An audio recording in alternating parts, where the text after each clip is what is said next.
Me and AJ were running through the airport, trying to get a connecting flight. We had like 10 minutes to get to our next flight. We jump onto the Skylink as soon as the doors were shutting. We standing there on the Skylink and we hear a thump behind us. We turn around, find a guy laying on the ground unconscious.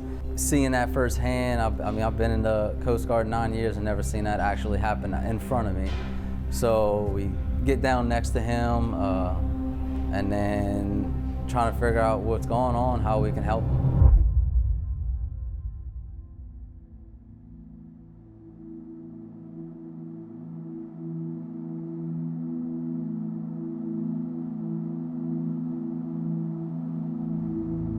I'm Randy Starnes. I'm 60 years old. Debbie and I have been married 25 years. We have 3 kids, Ashley, April, and Joel, and we've been coming to RPC now for about 8 years.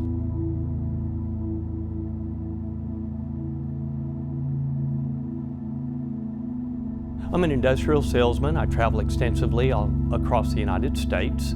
And I had last August just a typical business trip in Charlotte. I traveled that day with gentleman Brian Sinotsky out of my office. And as we finished up our day, I called Deb just to see if we could catch an earlier flight to get home. No flights were available. Our flights were pushed back a couple of times, and so it looked like we weren't going to be able, or I wasn't going to be able to make my connecting flight coming back to Dallas-Fort Worth.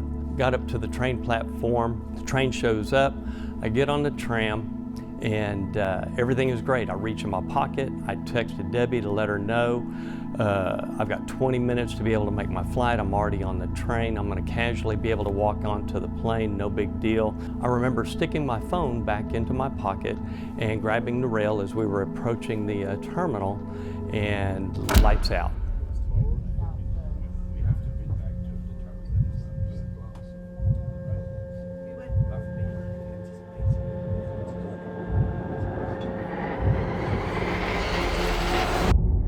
We get down on the ground, realize he's in cardiac arrest, so we start CPR. We're still on the Skylink, so we kind of quickly realized that we had to get off the Skylink so we can get him EMS help. The doors open, me and another guy grab the guy and start dragging him off of the Skylink onto the platform. And I continue chest compressions for probably about 5 minutes until AJ was able to come back with an AED. By the time I get back, Ricky already has the guy's shirt open, already prepped and ready for me, so I slap the pads on him in the correct spots, plug those pads into the AED, and then I turn that AED on, and then sure enough, it advises a shock. He ends up coming back to us just for that little bit. You know, he can kind of start saying something. Ricky gets his head close there to ask him some questions like, hey, what's your name? Do you know where you are? And he ends up falling back unconscious, and then told everyone clear, shocked him again, and at that point, it seemed he came back hard, and we saw him actually talking, and that's when Ricky started asking him a few questions. The next thing I remember, I'm no longer on the train. I'm flat on my back, out on the platform, and there's a young man hollering at me, Randy, can you hear me? Can you hear me? And I go, yeah, I can hear you just fine. I don't know why he's there, and then there's a girl to my left, and she starts asking me questions like, how old are you? Have you had anything to drink today? Do you know where you are? Do you know where you're going to? And the young man to my right asks me, are you traveling with anybody? Brian and I have kind of calculated now that he was probably 3 trains behind me because he lives in Dallas and he was farther back on the plane. He looked down on his left and he saw somebody was laying on the floor, big circle of people around him, and he looked down and said, man, somebody's having a bad day. And as he came around the group, he looked down and he saw it was me. Asked me, Randy, what do you need? What happened? What do you need? And I said, Brian, I need you to call Debbie. I need you to call Debbie, let her know what's going on, but don't alarm her. So the phone rings, and all of a sudden it was Brian. He goes, Randy and I have come into a snag. And then there was silence, and then there was another voice, and it was an EMT who informed me that Randy had had a cardiac arrest, that he is fine, he's conscious. We will notify you where he's going to be transported to. I'm just going, please, God help me. I don't know what to do, what to say, how to get there. The whole house just kind of expanded and extended, and About that point, I said, okay, I need to call my kids. And then about that time, I hear a big ruckus and there's a whole bunch of movement. I hear, people hollering, EMTs here, make way, make way, make way. And I hear the EMT ask her, are you the one that performed CPR on him? And she said, no, he was purple when I walked up. And I'm laying on the floor and I'm watching this exchange and I'm stunned. That's the first I've heard about CPR. That's the first I've heard about being purple. All of this is just shocking to me.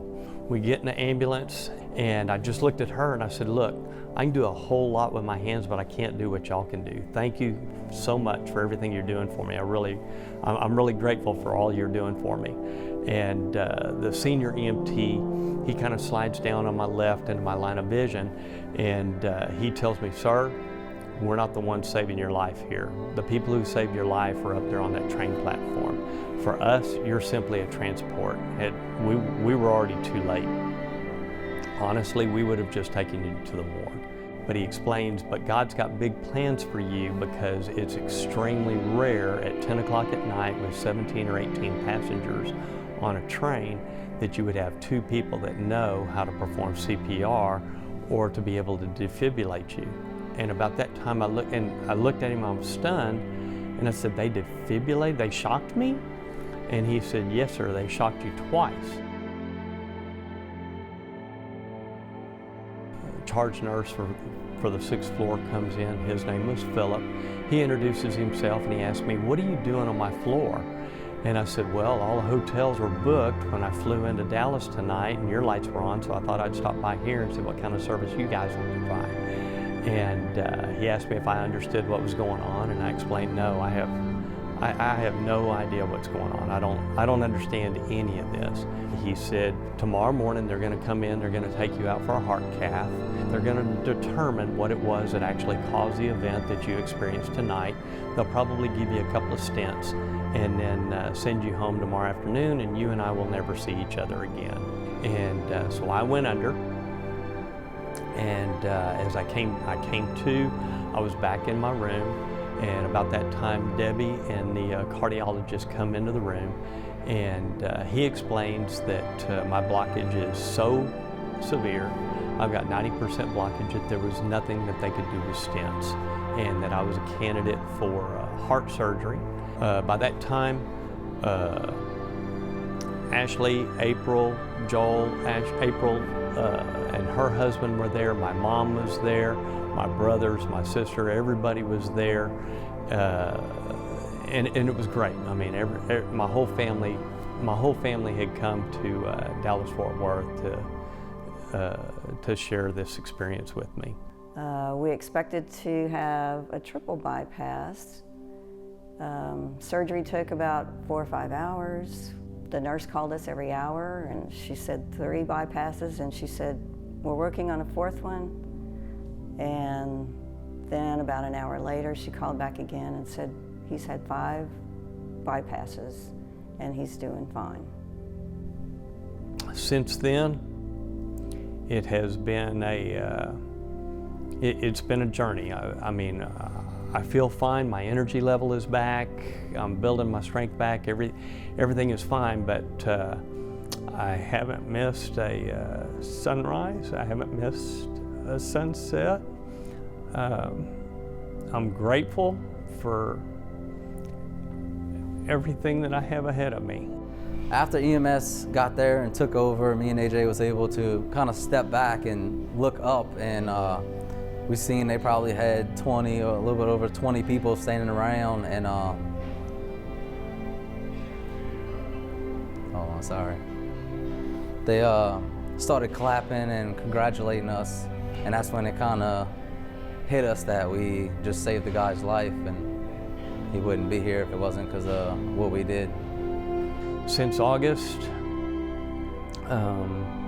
Debbie and I shared an anniversary.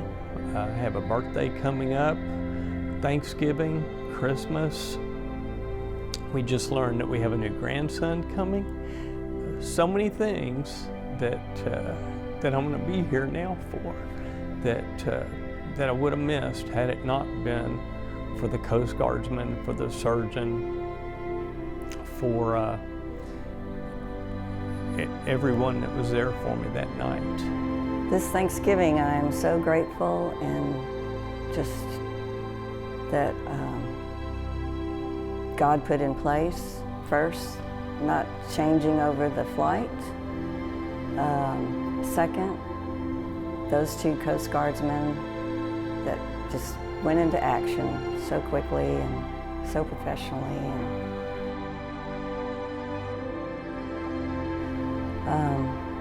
And now we're getting to have a family Thanksgiving again together. So I'm just grateful to God for everything He's put in front of us and in our future.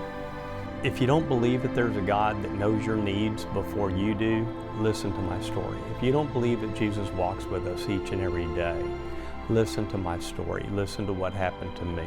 That whole journey has been quite amazing. To be quite frank with you, God was with me every step of the way. The EMTs, the ER nurses, everybody that took good care of me and helped me walk through this. I'm grateful to each and every one of them. I'm grateful for my new opportunities and the new time that I'll get to share with all of you.